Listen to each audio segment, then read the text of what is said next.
Ayoub again from the Localization Fireside Chat, your favorite podcaster. We're back-to-back podcast recording today, Friday, December 12th. It's my father's birthday today. He's 85 years old. I was on the phone earlier with him. He is not near, he doesn't live near me. It's like 2,000 kilometers away from me in Nova Scotia. Unfortunately, I won't be able to be with him today, but the good news is I'm going home in January after the holidays. I'll go spend a week or two with him and bring a belated happy birthday gift for my father. So today I'm honored and I have the distinct pleasure to have with me Hanna Bauer. And Hanna, she joined me from Atlanta in Georgia, one of my favorite towns in the United States besides Savannah. But Hanna, welcome to the channel. Really appreciate your time with me today. Thank you so much for having me, and happy birthday to your father. How special is that to I get to know, celebrate? 12-12. I'll never forget that. No, that's awesome. Awesome. And you get to go back to Nova Scotia. Is that where that's where Yeah, he's at? my parents are there, yeah. And I'm from That's that region originally, yeah. Wow. Well, that's super cool. Yeah, in Savannah, I'm with you. Savannah is beautiful. So can't wait to go back in there too. But thanks for having Absolutely. me. So, yeah, today, all I wanted to do with you today, like we do with everybody who comes in on the podcast, is get to know them and get to know what they do and how can this channel hopefully help you push the agenda forward or push your mission forward to the public and in broadcasting to the audience what Hanna Bauer does, how can she help, and what her mission is from a business perspective. So thank you again for joining me. So let's get started. On this channel, we say everybody's got a story. So let's start with this one. What is your story? Well, I appreciate you making the space and asking me the question. My story, real quick. Actually a survivor of heart disease from childhood heart disease. And lived about 10 years. I was diagnosed at the age of 4 and then went through a couple of heart attacks, a lot of heart failure, and for about 5 years, really, where my life was in a hospital. Went through quite a few, not only the open heart surgery, heart cath, but eventually what really brought the what I'm doing today was the catalyst. One, because I'm alive. Two, because it was a pioneering surgery called a heart ablation, and I was the first child to undergo this surgery. It was experimental at the time in 1992. Didn't know what the impact of it was actually until 20 years later. Well, actually, yeah, 30 years later, actually, for the 100-year anniversary of the hospital, when they gave me a call and said that they wanted to do a documentary and reunite me again with the doctor. And that's really when I learned. I think you don't learn only from experience, you really learn from reviewed experience. And that's really what gave me the opportunity to look at this entire period of my life along with the my journey in leadership that had already started at that point, and really open up my eyes to what alignment looks like with leadership, love, and excellence. So there were a lot of points, like I said, failure through that journey. And I really had to learn not only the resilience that you build from that, but really the love that helps with that resilience and the processes and the systems necessary to be able to learn from failure. Absolutely. What a remarkable story to Thank survive all this at a childhood age. It's incredible. And to be where you are right now, you must be on cloud nine, I want to say. Everybody got to go through life, and sometimes stories are difficult to, if you think about going through them, fine. But when you look back, you say, I've been through them. They made me better. They made me maybe a better human, a better person, or it prepared me for something better in the future. Most of these experiences, I feel like, it doesn't matter what the type of experience is, specifically like, especially like the stuff that you went through, the medical stuff that you went through, although they are terrible when you are going through them, you're clinching to life. Your family, your parents are trying to figure out how to move to the next level and, keep that person alive. And now you you. look back, you say, well, maybe it made me who I am right now. Maybe it molded me into somebody that I aspire to be. And maybe without any of that stuff, maybe I wouldn't be here. I mean, everything I do has stemmed from that. A couple of things. One is just again, there were a lot of things I couldn't do, right, as a kid and growing up. I mean, it's our formative years where so much felt out of my control. My episodes of heart, I would be just like you, fine, and suddenly boom, my heart would go super fast and this tachycardia.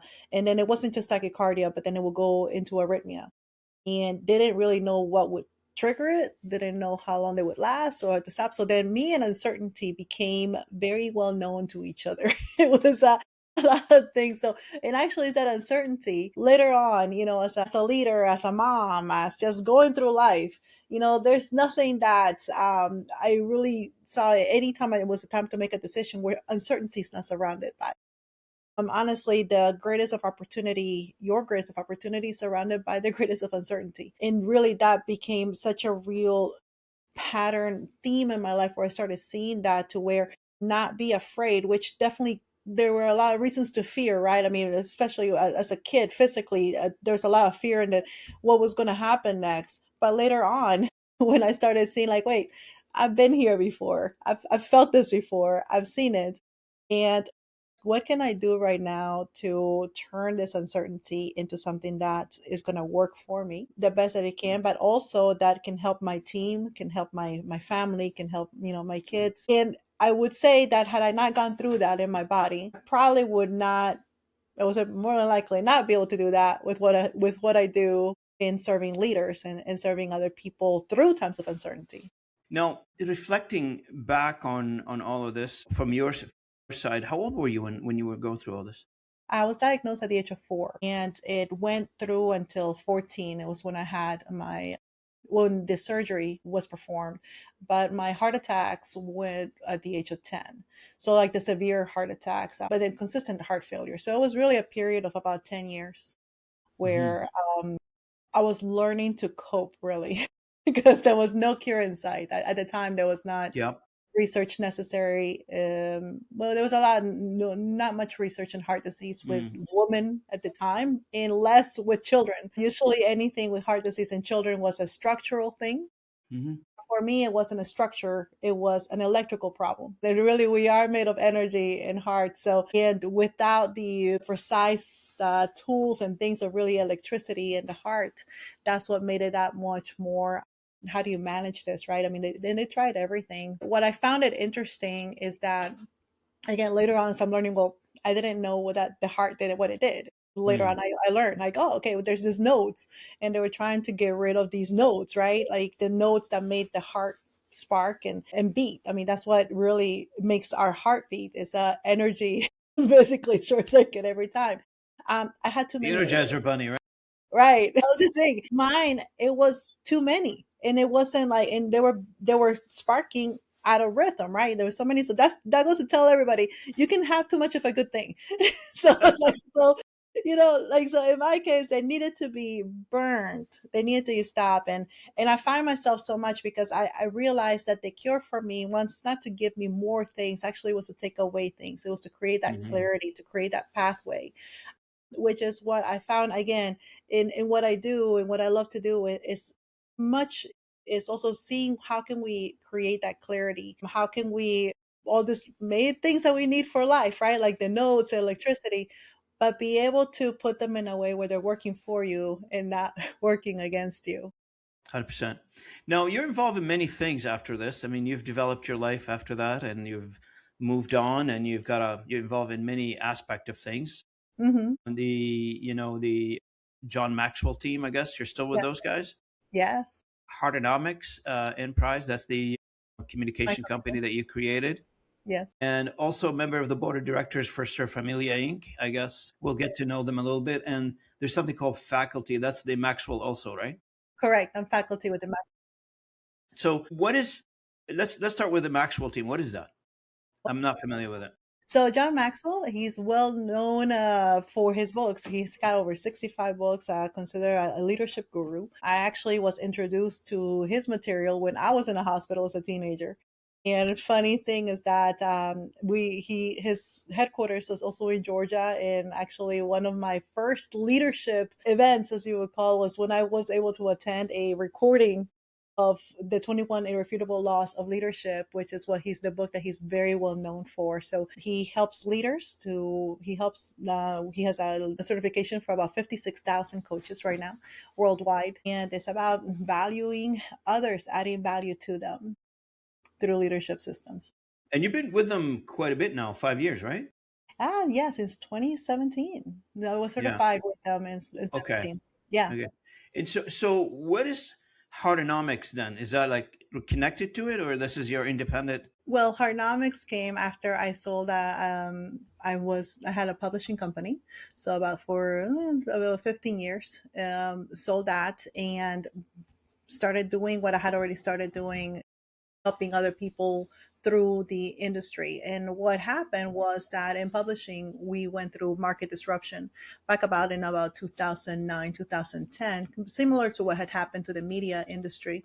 And I had the opportunity not only to go through that, that's where a lot of my learning points came. A lot of my failures and learning points came from going through disruption in leadership and also in the business. So that's where I got to get equipped with becoming a black belt in Six Sigma continuous improvements, and not only learning this theory or this stuff, but actually had to put it into place. So Heartnomics came out of having served in the industry with continuous improvement, serving my company, being able to. I think I've always been teaching, always been doing leadership since I was a teenager. Really, once I got my at a hospital card, I started serving and I started doing it like, hey, I'm going to formalize this. And that's where Heartnomics came and really tied to the understanding the impact. As I mentioned, I didn't really know the impact of what my surgery had done until I had gotten that call. And it was the moment that I heard my doctor say that they were just trying to keep me alive long enough for technology to catch up, that everything clicked in for me, because that's when clarity came in that what kept me alive long enough was love and the gut for technology to catch up. Well, I saw excellence. It was processes and systems, which is what my story had been up to that point. But really, that was the birth of Heartnomics. Heartnomics is a transformation through love and excellence, where we have in both behavioral science, human behavior.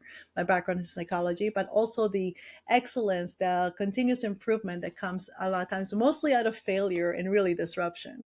Yeah. So is this your main business right now? Hanna Correct. is Heartnomics, right? Yes. And I know you do a lot of public speaking. Is that part of it, or that's Correct. independent of that? No, that's all Heartnomics. That is actually helping people with leadership, continuous improvement, and human centric leadership systems. And what is the core messages in your keynote speaking engagements? Everybody in a keynote position, I guess, they got a core message that they try to deliver, and every event, I guess, it gets dressed up in a different way. It depends on the event that you're trying to address. What are the core messages that you're trying to deliver through your keynote speaking engagement? Well, one of the core messages is what you just said, core. Realized in the core, again, going back to my surgery, was that they really had to keep, get rid of the things that weren't working for me and keep intact the core things. So my what I where I bring the leaders is that alignment, and alignment with what? First, your value system, and that's my framework of heart. And then is the internal alignment for the individual, which is the beat method, is a believe, engage, act, transform. And then the organizational alignment, which is core: cultivate, optimize, reach, and elevate. So the core message is really, well, not just about doing the thing. We can all do the thing, we can all do the busyness, but doing the right thing. And the right thing is attached with your purpose, with your values, but also doing the right thing the right way. And the right way is a commitment to continuous improvement. Heartnomics is a solution for those leaders that are looking at doing the right thing the right way in the commitment to serving the others with their products and services. Absolutely. And with such an interesting story of how you hung on to life until technology catch up so we can find a solution for a health problem. A lot of times when you sit back, I'm assuming, and you think back of what happened, and you must have thoughts around, science advancement, and Mhm. divine intervention. That's another one too, that I truly believe in that, because Yes. we're all hanging on by not because of our own power and own will, but there's above power, God's power, that is bestowed all over us. We could disappear tomorrow from existence if Yes, so he correct. wishes. So have you ever thought of that? Have you ever played a role in your life? Oh, 100%. I mean, first of all, what is love? Love is God. You do not know God, you do not know love. And that's really the core message in Heartnomics. It starts with love. But again, as I think I mentioned earlier, I had two heart attacks. And the first heart attack was very impactful. The And for second the heart, audience, this is heart attacks at a young age. This is not heart yes, attacks now. Hannah no, was talking about heart attacks at the age of 10, I think, right? right at the age of 10. And actually, it was part of that, right? Because I going through the disease, my main concern at the time, my immediate main concern was keeping my mom happy, keeping my dad, just trying to Yeah, take I was going to away ask you, how did your whatever. family handle all this? Well, I don't think I ever really understood it until I became a mom myself, because I can't imagine what my mom felt like. I can only, I was the patient, right? I'm the one who couldn't breathe, but as a mother, not being able to help your kid breathe, and not having a cure or a medicine or something that you can do to help. She's been my hero. She continues to be my hero. And growing up, I mean, for me, life was very different, right? I mean, like, days weren't just days. They were very grateful for every day. I became aware of life and death very early, because the basic of breathing, of the heart, we don't think about the heart beating. Well, I was very aware of my heartbeat consistently, especially during those episodes, because every time my heart would beat, that's what gave me life, but it also is what caused pain. I would live with a lot of pain every time my heart would beat. So it was more like, did I even want my heart to beat? Because I just wanted the pain to stop as a kid. Hmm. So going through that, yeah, God was a part. Everything, every single one, because he was a giver of life. And I'm going through this agonizing moments. The voice of my grandmother, her encouragement, her love, is really what kept me like, yes, breathe again, breathe again. Like I mentioned, the second heart attack. I mean, I don't remember it. My mom tells me about it, because by the time I got to the hospital, I was You already passed out. dead. They declared me dead. I was in, and they had turned me on the gurney. I was in the morgue. My mom and dad told me about 5 hours went by until they started hearing screams. And it was the person inside the morgue that started screaming, asking for help. And that's when they started massaging me, trying to bring circulation back in me. Again, I'm the kid. And the only explanation I can give to that is God. I There's don't think anybody of our listeners listening to this story can be left with no emotion after listening to this. I mean, this is a story that would probably stir up the driest of the dry of a person's emotions, in my opinion. If you ever had a kid and your kid is going through this at the age of 10, or any type of medical illness for any young person, you'll know exactly what I'm talking about. Um, and yeah, it should resonate with a lot of people. I mean, it must resonate with a lot of people. I know you have 175,000 followers, so you've got that resonating. yeah, no, and it doesn't. I mean, I can really spend a lot of time just in the leadership lessons I learned from my parents, because that night, it was that evening that my parents decided to leave everything behind. It was that night when I came back, when I was again, they were able to take me home. They decided to leave what they knew into this country, right, into the USA, a country they didn't know, with a language they didn't know, with people they never worked with before, but in search of a cure that didn't yet exist. And it was actually my father. The only reason why he said Georgia was because he saw it in a Reader's Digest magazine. He had read there that Emory University was doing research in the heart. And that I'm just thinking, like, the courage, the faith, everything that it took for him to uproot our family, my little sister at the time, my mom was pregnant, and to come to a country and start all over again. And when we got here, he had the visa. Things didn't quite work out the way, like a lot of things, they don't work out the way that you expect them. But when we got to Emory University, because that's the only thing they knew, it's like, we have to get to Emory Hospital. That's what Reader's Digest says. I mean, not a doctor's name, not anything. Like, there was like nothing. And we get there, and it's an adult hospital. They don't treat kids. I was 10 years old. So they're like, what are we doing here? But you know what? They directed them across the street. And what's across the street? Eggleston Children's Hospital. So across the street from Emory University is this hospital called Eggleston. And would you know, that's where I spent a lot of my time. That's where I spent a lot of Christmases, birthdays, Thanksgiving. And at the end of the day, all my surgeries, even the innovative surgery, was actually done at Emory University. It was a combination of Emory, Eggleston and Scottish Rite. And at the time, it was even unheard of because we had two competing hospitals, right? Like there was a Scottish Rite and Eggleston, but they came together for my heart. And that's what gave birth. So that's why I believe so much in collaboration, because it was these professionals that put all everything behind to like, hey, well, let's come together in Hmm. this and see what we can do. Um, yeah, it was my from my parents. I mean, they did everything. I mean, coming as an immigrant, my dad having my mom was a chemical engineer, not a chemical engineer in the U.S. Cambridge, you have to start the immigration story.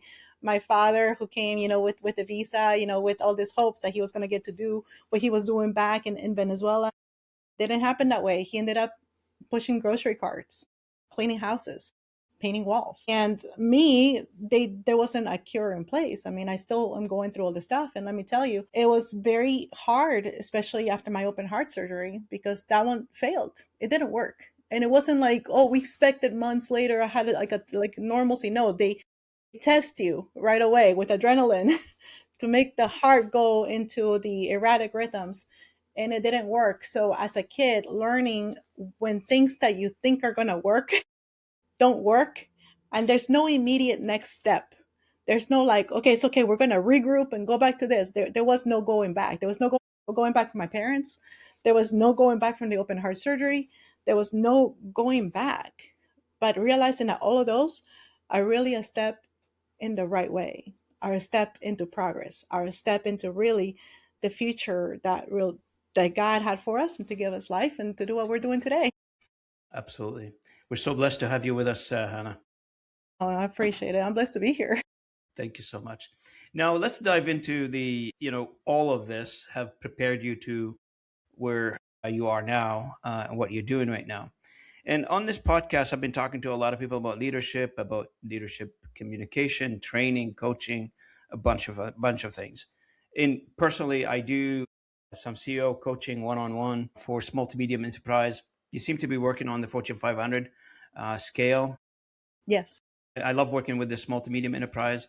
Just easier on the bureaucracy side. Nothing against the Fortune 500, but I don't like red tapes too much. I don't think I do either. I don't think the ones on the inside do either. What I wanted to ask is the obvious question is why do we need so many coaches and trainers for leaders? Are we getting to a point where we're just promoting leaders and they don't qualify to be leaders? Is that the case? Well, yeah, that's a two-part question, right? I mean, Yeah, why do we need coaches? Why do we need consultants? Well, because we all are human and we have blind spots. sure. The fastest way to be able to really rectify, be able to see is when you have the opportunity to have that open arena, to have that conversation. And that's really the opportunity that we have with coaches and consultants. The other thing is what they give is a safe space. And that's really what's missing a lot in the workplace, is a safe space, especially for, we're talking about the CEO, the COO, the people that are making decision making, not having that safe space. But just like the need for the safe space is the need for safety in every level of the organization. And that's what's missing when you're talking about the positioning, when you're talking about, hey, taking leaders.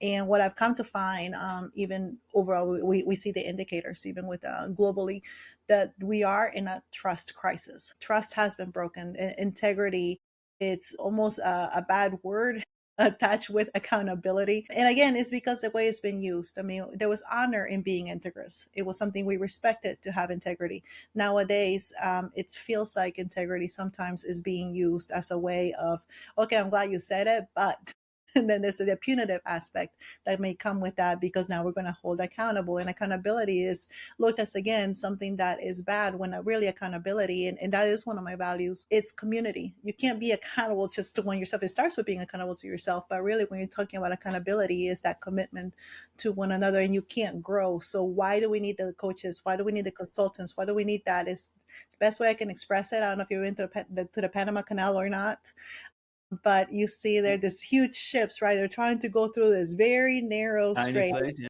right? And what do they need? They need this. The one that makes all possible is this little tugboat, I know right? that keeps them up and down. Right. This, like, you see this massive things, Yeah. and what is leading is the little tugboat. So you're thinking about these corporations, these companies, these amazing things, it's the same thing. They're the big ship. And the consultant, the coaches, what do? We're that little tugboat, only to get through that canal to that next place where they need to go. And then it's them again, right? And like that's something that even the enterprise has to do. It's like I'm willing to not be the captain at that time, because when that tugboat has to go in, they have to go in very well trained for that one little part, so that then the rest can do what they need to do. And that's really what we're talking about with leadership, with mentors, with it, even with everybody in service. I mean, we're that tugboat. Yeah. We are that small one, because really there's a vision, there's a mission that we're looking to accomplish. And yes, we are in a deficit in trust. We are in a deficit in leadership. We There is leadership is service, and unfortunately, some people haven't had good examples. I know I was under bad leadership at times, and there were things that I even took that I had to unlearn from the leadership I was, to then, in a sense, restore that trust and restore the trust, especially in me. Because when I compromised my own integrity, my own morality, my own values, I started getting in conflict on who I was as a person and as a leader. And I had to rectify that. And leaders need the opportunity to be able to do that, to be able to take that break, to be able to rectify. And that's what we're here for. Yeah. That's what we're here Yeah. with coaches and consultants. What surprises me is it's something that you said, which hits home for me, is and I can't believe we're talking about it, is that word integrity, for instance, honor. Yeah. All this, like somebody's reading a classic novel, right? You think about these words, you think there should be part and parcel of any leader Yes. character today. Yeah, it was. But meanwhile, we talk about them as like something existed in some history book at some point. And yeah, we're over that now. And so are you seeing a shift back to integrity, honors, or is that something now has been replaced by increased profitability, efficiency, and the stock price goes up? That's it. If it's like a conscious reflection on going back, but definitely, am I seeing a shift yet? No, but I think conversations like ours are a shift. I think acknowledgement and starting to look at it like, wait a second, actually the barometer, there's an Edelman barometer on trust that is given the indicators. And I think at the end of the day, when we're talking about burnout, when we're talking about disengagement, when we're talking about all of these things, there really are is symptoms of lack of Yeah. trust. Yeah. So when you're talking about the income not coming in or losing profits, well, that's going to be very tied also to the trust factor. When you don't have racing fans inside the company, because your do isn't matching your say, the way that we're doing things. So those raving fans aren't coming from inside. Well, those raving fans are not going to come from the outside. It's the sustainability question comes in, that when there is no trust, the sustainability becomes very hard, because we just can't do it all the time. When there's no trust, there's no relationship. Business is a matter of relationship, if you don't have trust, well, you don't have a relationship. You just don't. You gotta Yeah. have trust in there. So is there a shift? I hope so. I mean, I'm talking to more and more people about it. So I think at least I think everything starts with awareness, right? You just don't know what you don't know. And maybe you think that maybe I need to deal with the engagement problem. Maybe I needed to deal with the fact that I'm losing talent problem. I need to deal with employee retention. Well, that's a symptom of trust. That's Can right. you That's right. trust on the parts? I think now that we're digging deeper, because we've thrown a lot of resources, we've thrown a lot of tools. I mean, we have all kinds of technology tools, even that will keep the trust factor into place, because we can now micromanage better, or maybe not. So it is definitely a conversation that's happening. I believe that voices like yours, voices like other people that are coming out and making space to talk about this, Hmm. we can definitely cause that shift. I mean, that's really what we're looking at, and we need to Yeah. be able to evolve. Imagine like a company, for instance, I interviewed somebody, his name is EA Clark on the channel, Hmm. where they market the company to the candidate. So imagine a company out there wants to hire somebody. Yeah. And, let's say, I don't want to go too far. Let's say I'm the candidate and somebody's trying to hire me. I would rather 100 times more I can work for somebody who's got integrity and honor, and they demonstrate that. Because there's nobody going to come into me, and I can't walk into anybody off the side of the street and say, hey, trust me. Trust is earned. It is not demanded. It is not bought. you have to earn it. And by marketing to the right individual based on those two factors, I think if it's added to whoever you're looking for, like I could say you have a job ad out there, you're looking for, I don't know, chief technology officer. Mm-hmm. And if you've got that baked into the DNA of who you are as a company, you are going to end up with that culture shift that we talked about. Yes. Well, because there has to be alignment. And I think that's the thing. I mean, when we're talking about in alignment and values, because really when you talk about trust, it's like, well, these are the values that we hold. This is how we live them out. This is what they mean to us. And to the individual that's looking for a place to work at, hey, do those values align with me? Is that the type of work? Is that how I want to do the work? Not only what work am I doing, but how I'm doing that particular duty or whatever service that we're doing. So the alignment question comes in, and definitely that needs to be part of the hiring practices. That has to be, Yep. because we see that when you're Or the not promotion for that matter, because sometimes people are promoted internally, right? absolutely, because if the leader is the main ambassador of the mission, the vision, and the values, and if the leader doesn't align with that, well, you can't expect everybody else to do it. They're the first one. A leader knows the way, guides the way, shows the way. So they have to be able to show this concept that we're talking about values. Well, what do they look like? Well, that's gonna the only way that they look like is the way that decisions are made, the way that the And generally people hire to their liking, right? To their own image, generally. generally, yeah. Well, this is where we really need to work. I mean, that's why I love this. That's why I love the communication part. That's why I love motivators. That's why I do love assessments and being able to look at it so that we can both strategically align. And there's not a problem with alignment. Sometimes, like, well, no, we did that years ago. Well, look at race cars. Race cars, the super really good race cars. They're in that race, and guess what? Every time they have to pull over. Why? Because they were used. They're top notch, and they have to realign. They have to quickly change the tires. They have to make sure everything's in place, because if they don't, they're not going to be Gas in the car, precise. how's that? Yeah, You it's run the out of same. gas. Absolutely. So it's not like, oh, we're failing. On the contrary, it's because we're doing good, we're doing great, we want to do even better, that we That's do right. need to align. We do need to put the fuel in. We do need That's to, right. I mean, there's as much. And I'm not sure if you agree, Hannah. A lot of times with these companies, they develop their own echo chamber internally in terms of conversation, tradition, processes, etc. And specifically when it comes to talking to somebody like you, for instance, now or like me in the small to medium enterprise companies, we bring like that outside view. This is what's happening outside of your walls, by the way, just so you Mhm. know, Mr. CEO. This Yes. is, I know you read the news. That's good. I'm glad you read the news. But there are news that they're not written. There are information that is not on Google. And I'm here to share that with you. I'm here to share my perspective. Is that what you're feeling there?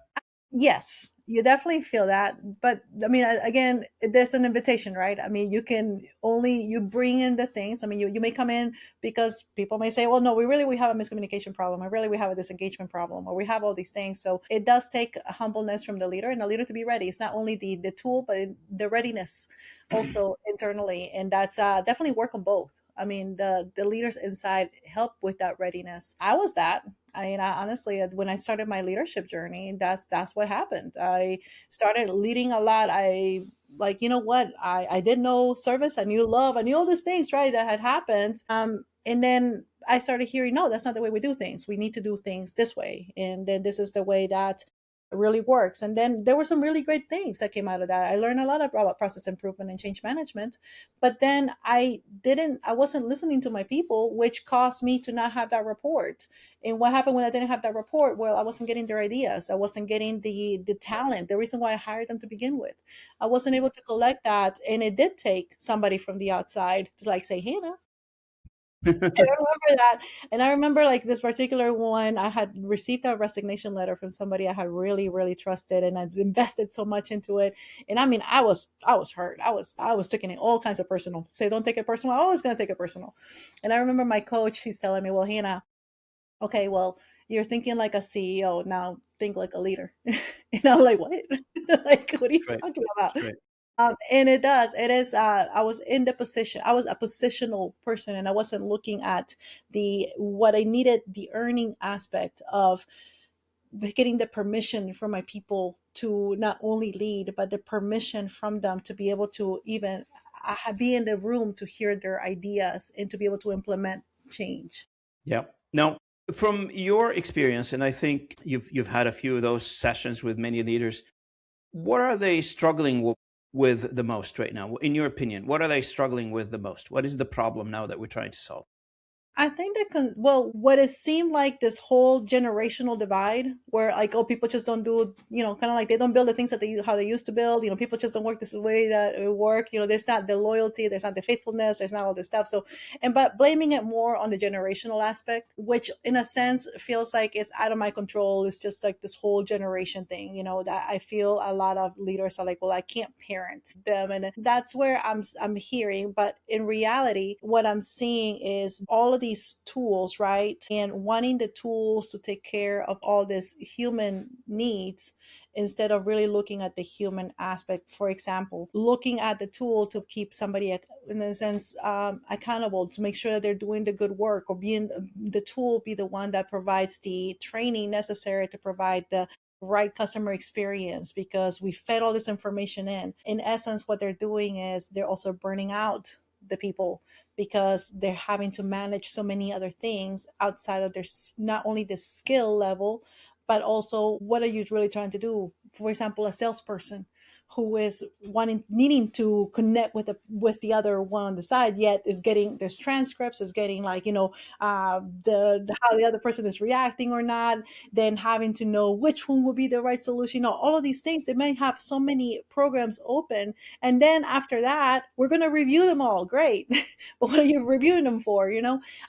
So I think people are looking at solving this divides, and for example, even generational divide, with simply with just technology tools, instead of looking at, hey, there's this human aspect that needs to happen as well, like growing in emotional intelligence, like understanding if somebody's getting to that burnout, is understanding if somebody's really in that fear, understanding if they're in that disconnect that we still need to develop in, to be able to serve our people well, and so that they know how to serve others well. So the disconnect aspect, but thinking that the disconnect is out of their control, Yeah, when in reality it is in their control. this is in their control. Yeah. It is. It's just about being human.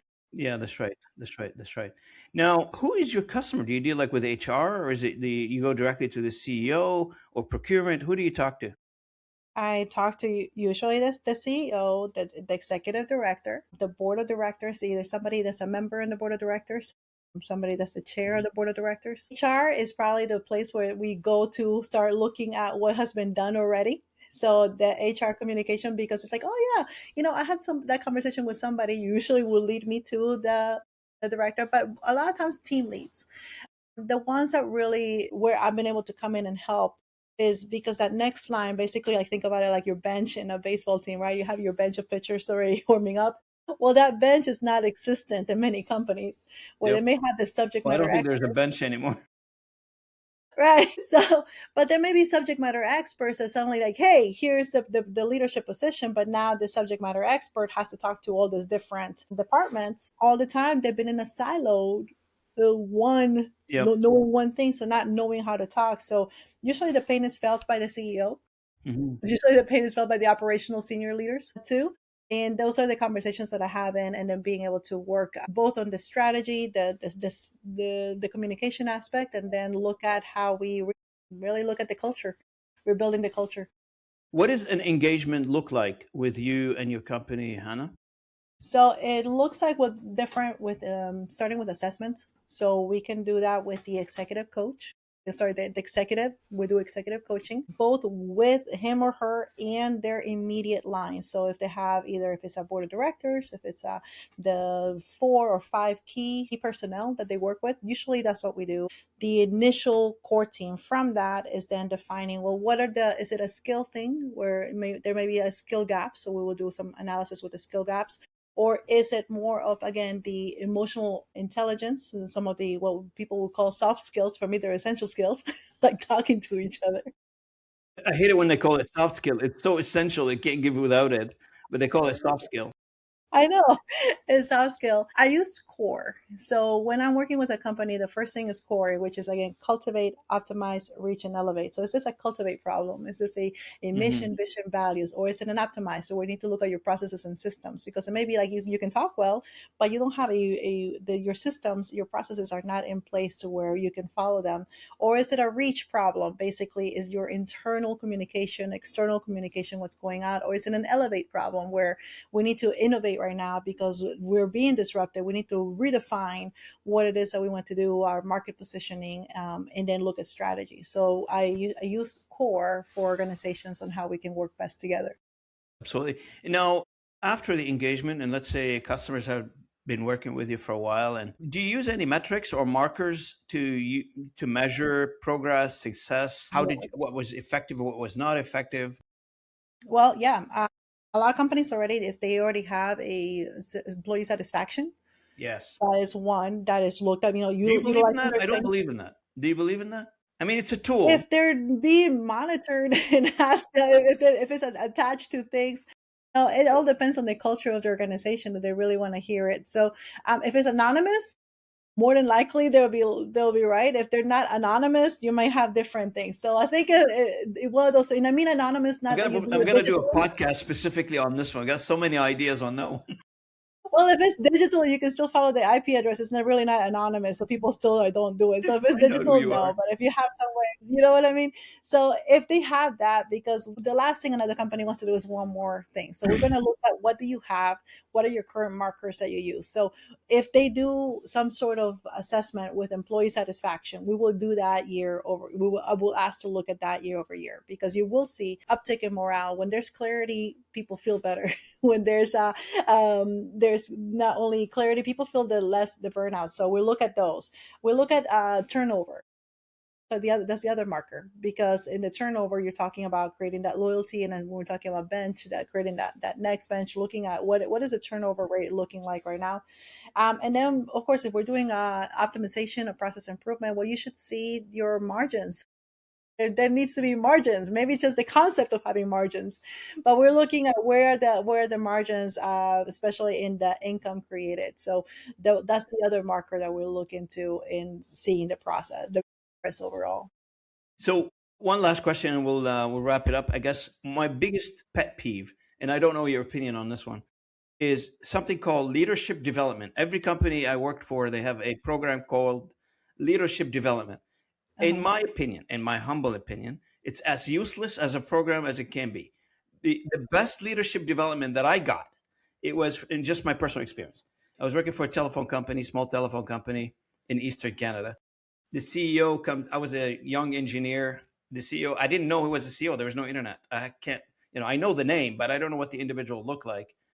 So somebody comes in and kneeled beside me at my desk, and he see me working on my Visio diagram, building networks, whatever I'm doing. He introduced himself and he said, "So what are you doing here, sir?" And I was explaining like what I'm doing on my monitor. He said, "Uh huh." I said, I looked at him. I said, "Is he?" I'm thinking like, "Is he allowed to look at this? It's information. Maybe I shouldn't be looking at." I said, "So who are you?" He introduced himself. He said, "My name is so and so. I'm the CEO of the company." I said, "Wow, now I'm paying attention." I said, "Great. Right. So nice to meet you, sir." He said, "Look, we've been keeping an eye on you for a while, and there's a place for you in this company, and our vice president of HR will be talking to you soon." And that's it. And I was promoted from there on. Like every few months, I was promoted. It was that moment that really defined me as an individual. I didn't work for that company for too long because I was stolen by another company to go work for them. So it was that moment that defined me as an employee, and I saw as a potential in that honor and trust that we talked about earlier. That individual today is like 90, in his 90s, 92 years old, I think. He's still around. I still send him like, we still exchange messages and stuff. I'll never Mm, forget that individual. It is not about how many people that you started the conversation with, that human aspect of things. hmm. And it's still, to a large extent, as much as we throw bots at this, Yeah. that particular aspect of it is still a human to human relationship. Yeah. No, 100%. So what do you think of that whole leadership development? I have a bad view of it. I don't know why, but I do have a bad view of it. Well, it's a category, right? Like, I mean, in absence of knowing what to call it, people have called leadership development. But in reality, what do leaders do? I mean, how do you know you're a leader? Well, you develop other leaders. I mean, that's really that's it. Absolutely. So, how do you want to know if you have developed as a leader? Well, how many leaders have you developed? That's the But how do we question. know an orange tree is an orange tree? It develops oranges. Right. So, Period. bottom line, that's really, you want to check out what your leadership development is. It's not how many courses people took. It's not how many people signed up. It's how many leaders have come out of the leadership that you're doing. That's So right. that's Absolutely. the true metric that we're talking about, because that's what it is. I don't have to tell you, hey, I'm a leader. You just see the people that Demonstrate it. are my trend, right? The fruit of I, their labor. Absolutely. And you'll see Yeah. that with people. It's like, I mean, I see that with like, even with my kids with a coach, they want to be under a certain coach. Like, oh, why are you going to coach? Because that coach is going to create this caliber of player, right? So, and then people, even, that internally, it's like, oh, you have somebody coming in. It's like, I really want you to meet so and so. I want you to be with that person. So when we're talking about I guess in a sense, leadership development, quote unquote, it really is. Well, how is the reproduction of leaders happening in your place? Because really, that's what it is. It's one of the main things. I would say the spark, and it came from one of my teachers, my Sunday school teachers, and he was always like, hey, you got to teach to teach. And whatever you learn is teach to teach. It shouldn't be the a one department or a one person that comes in and all this stuff, but it's really creating that culture of teaching to teach, a culture that, if we value leadership, that means that we are creating leaders, not one department, not one person. Leaders are creating leaders, and that's what the really true metric is. I would say the same Yeah. way. Yeah. And what does that look like for you? A leader doesn't is not scared of conflict. As a matter of fact, if you don't have conflict, then do you even really are doing something? I mean, the reason why we need leaders is because there is conflict, there are challenges, there is adversity, and that's why we raise our hands, right? Yeah. Yeah. I mean, like, hey, put me in, coach, in a sense. Like, I want to be able to do this. The other part, leaders, well, they make a way. So it's not about one more thing and putting all these things that I have to get through. But a leader makes a way. Like a mentor, they make a way, they open doors. So if I see that you're lacking or fighting with something because of resources here internally or resources outside, I'm a connector. So leaders is looking as, how can I connect you with internal resources, with external resources, and that really is where the leaders need to be equipped. So not necessarily development, but we definitely do need equipped leaders that can provide the service and serve their people True. with that. So True. that's my take. Absolutely. Absolutely. You're right. You're absolutely correct. Because I remember, now you're bringing all these memories back. I remember working for a manager one time. He told me, he said, you know what my dream is? I said, what? He said, I want to work for you. I said, you want to work for me? He said, yes. And then he gives me a whole bunch of reasons why. But anyway, so the point is, you're right. You know, our job as leaders is to work our way out of our leadership position and get another Yeah, leader to take that leadership position. always. And it's like the old age that says, those who hang on to something, they lose it, and those who, they open the door and let somebody in, they hang on to their jobs, or they hang on to their leadership position, they grow even faster. So Yeah. you're absolutely correct for that. And that's why delegation is an empowerment tool. Delegation done right, not task assignment. We're talking about rightfully Well, done. there's a fine line I see sometimes with leaders between delegation and being lazy. That's another one. No, and that's the thing, because like, oh, here you go, here's your baby, you figure it out. That's not delegation. Nope.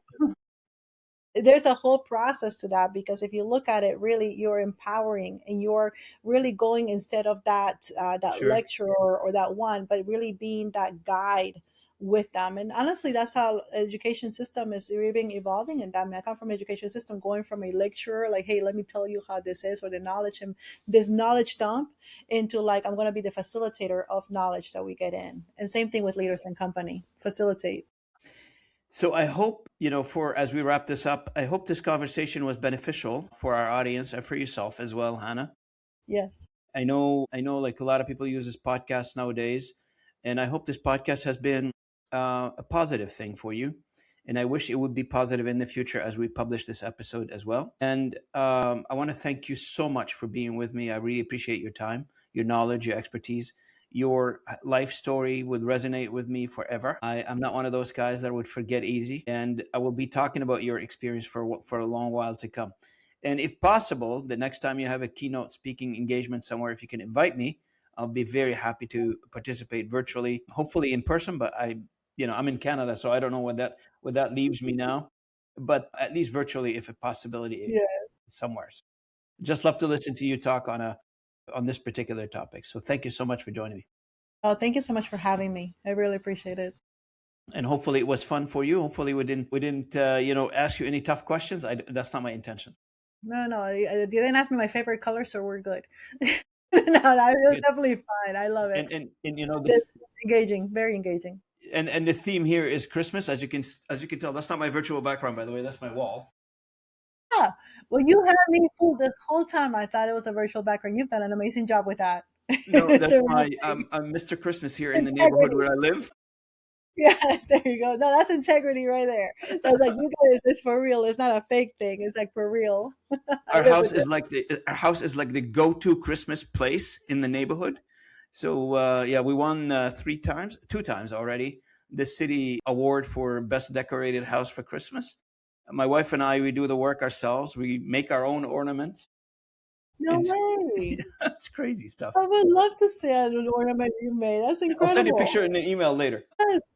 Yes, I would love that. How well, congratulations. How fun is that? I love it. It's fun.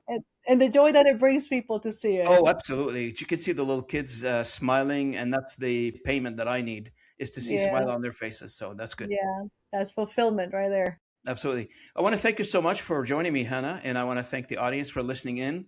If you're coming on our podcast channels, thank you for listening in. If you're coming on YouTube, thank you for watching us. And all I ask you in return is to like, comment, and share this content and recommend us to others if you feel like it. This channel has been growing steadily since 2023, since we started, and I'm proud to report that we have over 1,200 downloads per day now, and we are being listened to in 49 countries. I published yesterday one episode. It was co-hosted by my friend from Argentina in Spanish, and I published one today bilingual, Spanish and English. I hosted it myself, and so we're Nice. going to I be. too. You speak Spanish? Well, then you got to listen to that podcast. See. I'll tag you in it. And it was about AI, etc. So it's expanding the conversation, and that's the purpose of this channel. On a weekly basis, I record close to 10 episodes. Unfortunately, I can't publish all of them at the same time. I'm only me. It's an army of one. So we'll see how that goes. No, that's awesome. That's awesome. Thanks for making the space and for expanding. I mean, that's one of the greatest things. Thank you so much, Hannah. Thanks for the listeners, and I'll see you at the next episode. Don't go away. Take